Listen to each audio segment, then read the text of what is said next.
quando eu trabalhava na Bet365, o meu primeiro chat que eu peguei foi um cara que queria se suicidar. E eu achei aquilo...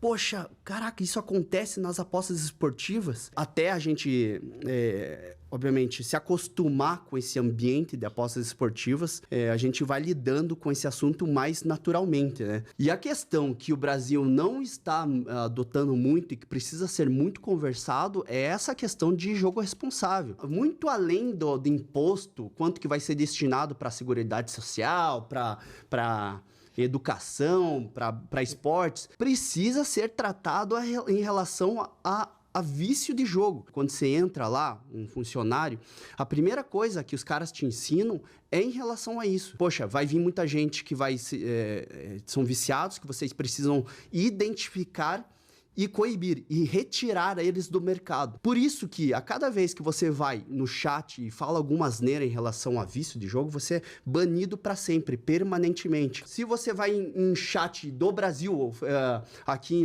em algum site qualquer, eles não fazem nada, porque não estão acostumados com essa situação. Agora, você vai numa empresa que é responsável, eles coíbem já o apostador. Até mesmo eu ouvi falar que se você vai no chat da roleta, lá do cassino, e falar alguma asneira em relação a isso, te bane. Eles estão lá, alguém está identificando, pegando algumas palavras que são chaves, obviamente é um algoritmo que fica lá, mas eles deletam a pessoa para sempre. Então você é banida permanentemente. Então, quando você tem essa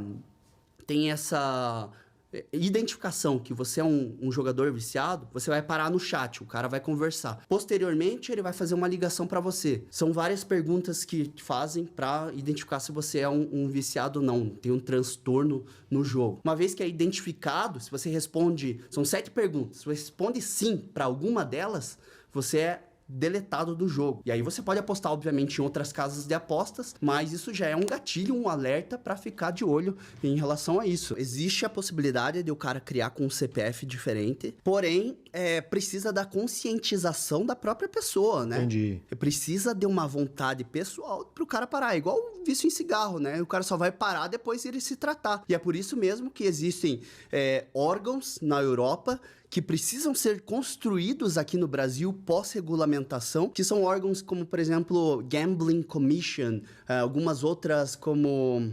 não me lembro o nome, mas se você vai lá no rodapé do site desses Betfair, Bet365, William Hill, todas essas Ladbrokers, todas essas grandes casas de apostas têm associação quanto a Gambling Commission, que é um órgão que é gerenciado, então todos os apostadores podem ir lá se consultar com... É como se fosse um Alcoólicos Anônimos. Exatamente. O que eu me refiro quanto a isso? Obviamente, a gente tá aqui para ensinar como apostar, ensinar como se divertir, mas para quem está entrando nesse ambiente de apostas esportivas, precisa ter um conhecimento que também existem seus riscos, né? Quais são os seus riscos? Perda de dinheiro, perda do emocional, o cara ficar um pouco mais abalado. Então, precisa ter uma conscientização do apostador antes de ingressar no jogo, né? Quais são os riscos que adotam, né? Obviamente, a gente tá lá por diversão, por lazer e para ganhar dinheiro, né? E principalmente por isso, né? É muito difícil ter esse tipo de conscientização, né, Helder? Porque, por exemplo, hoje em dia, principalmente com a internet, a gente é bombardeado de informação com relação às apostas esportivas. Então, automaticamente, as pessoas elas acabam entrando nesse meio de apostas, mesmo naturalmente, né? Não tem uma preparação, não existe um preparo, não existe um passo a passo. Ela acaba sendo jogada, né, ao limbo ali e acaba, quando vai ver, já tá naquela questão, não é isso? É por isso mesmo que o nosso papel, né, como comunicador, é importante para passar credibilidade para o apostador, obviamente ensinar a apostar, como depositar, como verificar a conta, como funcionam os mercados, mas também ensinar quais são os riscos que isso atrai também, né? Mas é o nosso papel e é o papel também dos nossos governantes pós-regulamentação acontecer alguma coisa nesse sentido para que o Brasil esteja adaptado para esse universo das apostas que vem chegando e muito forte, né? Poxa, você vê a questão de manipulação de resultado que vem tá tanto à tona aqui, e aí pegaram todo mundo de surpresa, né? Tem jogador aí que, manipulou resultado e não sabia disso. A regulamentação precisa do quê? Treinamento tanto dos jogadores, treinamento dos clubes. Não pode. O jogador de aposta. Juízes.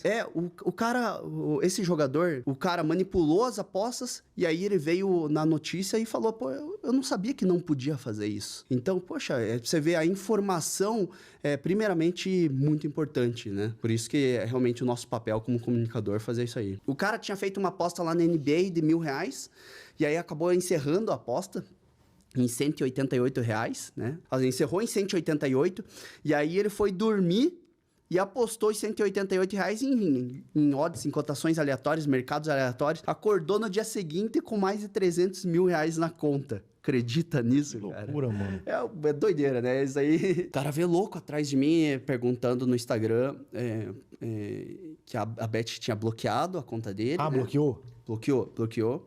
E eu já te conto por quê. E também os saques estavam pendentes. O que acontece? Os saques na Bet365, como exemplo, você consegue fazer no limite máximo de R$80 mil por saque. E aí ele tinha feito vários saques, só tinha caído um saque. E aí ele tinha ido no chat, reclamado, e o cara falou, não, calma, tá em análise do setor de fraude, então vamos verificar se realmente as apostas são corretas e coisa e tal. E o cara ficou desesperado. Poxa, imagina você ficar com 300 mil parado na conta, acima de 300 mil parado na conta, e aí ele veio me perguntar, poxa, por que minha conta bloqueou? Por que os saques estão pendentes, né? E aí, depois de algumas perguntas que eu faço, né, até para entender o que aconteceu no contexto geral, eu falei, calma, cara, funciona dessa forma, você vai receber o seu dinheiro, porque a intenção das casas de apostas, como, por exemplo, a Bet365, é pagar os seus apostadores, né? Então, se for uma casa muito correta, a intenção é pagar o apostador. Porque, querendo ou não, é um marketing para casa de aposta. E você falar que foi pago por uma casa de apostas no valor de mais de 300 mil, você aconselha outras pessoas a depositarem nessa casa porque realmente paga. E a própria casa de apostas vai fazer uma propaganda em cima disso, né? Então eu falei, cara, tem essa situação, a casa de apostas vai pagar. As apostas foram feitas de maneira correta. Você, por acaso, né, teve manipulação de resultado, teve alguma coisa envolvendo nesse sentido? Falou, não tem. Você apostou tudo aquilo que você depositou, porque é uma das primeiras bobagens que o apostador comete e que tem o seu dinheiro bloqueado. Muita gente deposita R$3 mil, não aposta os R$3 mil e vem a sacar o valor dos R$3 mil sem apostar a totalidade do valor. A primeira coisa que o cara vai fazer a casa de apostas, é bloquear o valor, porque, querendo ou não, é uma lavagem de dinheiro. Então, o cara, depositou e sacou sem apostar. Então, você apostou o valor, você... Quais outras... são algumas perguntas... Mas por que nesse caso, bloqueou a conta dele? Porque realmente é um valor muito elevado, né? O valor de mais de 300 mil é muito difícil alguém ganhar, né? Então, a primeira coisa que a casa de apostas faz é bloquear a conta para verificar se existe uma irregularidade nas apostas, Nos né? jogos. Nos jogos. Entendi. E aí eu perguntei até posteriormente, e aí, liberou a sua conta? Não liberou. E nem vai liberar, já consta como restrito. Daí eu entendo por quê.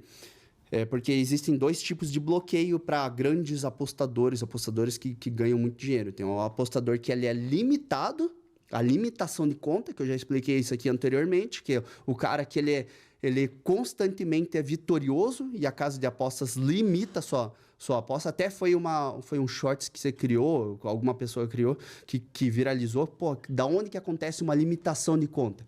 Quando você é vitorioso em grande escala e a todo momento, como, por exemplo, trabalhar com cash out, né? Na nossa época se trabalhava muito com cash out, não hoje em dia.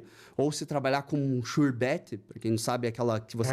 Arbitragem, né? De casa de aposta. Você aposta em a Betfair, daí você aposta na Bet365, para quem não entende e quer ganhar sempre o dinheiro seguro. você tem a limitação de conta também, né? É óbvio que você tem algumas formas de escapar disso, mas a casa de apostas, se ela identificar, ela te limita a conta. E o que é a limitação de conta? É você não conseguir apostar um valor que você deseja, né? Então, você quer apostar lá R$3.000? Não. A casa de apostas te limita num valor de R$5 de aposta. Então, você não pode apostar mais R$3.000, mas só pode apostar R$5, de R$5 a R$5. Por que a casa de apostas faz isso? Para você não ganhar o dinheiro para desestimular também. E desestimular o cara a fazer isso, né? Então, isso é a limitação de conta. A casa de apostas identifica o jogador que é lucrativo a longo prazo e limita a conta do cara. Outro bloqueio que a casa de apostas faz é a restrição de conta. Aí ela é total. Que é total, que foi nesse caso aí. A casa de apostas bloqueou os mais de 300... A conta do cara de R$300.000, obviamente, o dinheiro estava lá, e aparece uma mensagem embaixo para você. Sua conta está restrita por... Como que eles dizem? Por intenção da casa, eu não sei, eu não lembro a mensagem que aparece lá. Você poderá retirar quaisquer fundos, ou levantar, que eles dizem em português, Portugal, qualquer fundo que consta na conta, porém você não está permitido mais apostar.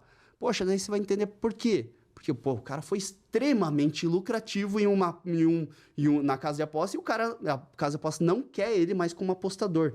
É muito óbvio, muito claro isso que aconteça, porque imagine se esse cara é o sortudo ao tempo todo, né? Igual a menina que ganhou na Mega Sena várias vezes lá do Big Brother. Ex-BBB, né? Então, se o cara tem se ela sabe, né? Ou se a pessoa sabe como ganhar a todo momento, então a casa de aposta vai lá e bloqueia. Mas, por exemplo, totalmente. É até uma questão que é uma certa polêmica, mas vamos dizer assim, por que a casa então permite que o apostador faça a aposta, sabendo que ela pode ter um risco grande de perder R$300.000, mas ela pode receber aquela graninha do cara, né? Tem a permissão. Tem muitas outras casas que limitam o valor dos ganhos, né? Então já... Por exemplo, o máximo de prêmio pago. O máximo de ganho. Como, por exemplo, na Bet365, se permite os ganhos máximos em cada competição. Vou citar um exemplo. Campeonato Brasileiro se permite até... desculpa se eu falhar o número, tá, pessoal? 50 mil libras, que é o equivalente... 5 vezes 6... 300 mil reais. Então, se você ganhar acima de 300 mil reais, está no direito da Bet365 não pagar acima desse valor, tá? Então, se você ganhou em algum campeonato, o campeonato que mais se paga são os principais da Europa. Premier League, Champions League e alguns outros principais, né? Que se paga, acho que até um milhão de libras. Agora tem que consultar nos termos e condições da casa. Inclusive, eu deixei esse conteúdo no meu Instagram. E também encorajo você que vá no meu Instagram e consulte vários conteúdos que eu deixo lá a todo momento que explicam, poxa, por que limita? Quais são os ganhos máximos? Todas as dúvidas que são pertinentes ao apostador que pouca gente conhece, né? Mas aí, nesse caso, permite também ser feita uma múltipla? E se for uma múltipla... Mas, por exemplo, vamos supor, você falou do Campeonato Brasileiro, mas se for o cara colocou um jogo do Campeonato Brasileiro, um jogo do Campeonato Peruano e tal, como é que faz?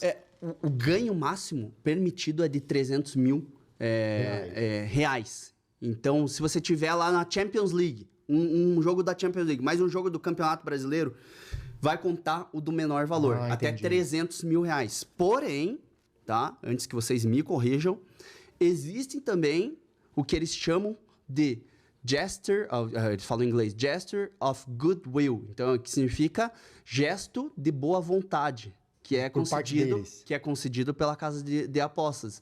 Então, a casa de apostas pode pagar acima desse valor como um gesto de boa vontade. Boas práticas, né? É como se fosse assim, poxa, olha só, os termos e condições são esses, você poderia somente ganhar os 300 mil, tá? Fique satisfeito com isso. Porém, eu sou uma casa muito bondosa, eu gosto de pagar os apostadores, né? Eu pago e tá aqui, ó. Então, como um gesto de boa vontade, sou muito carinhoso, tá aqui o valor acima de 300. Ó, é uma questão de marketing também, né? Sensacional.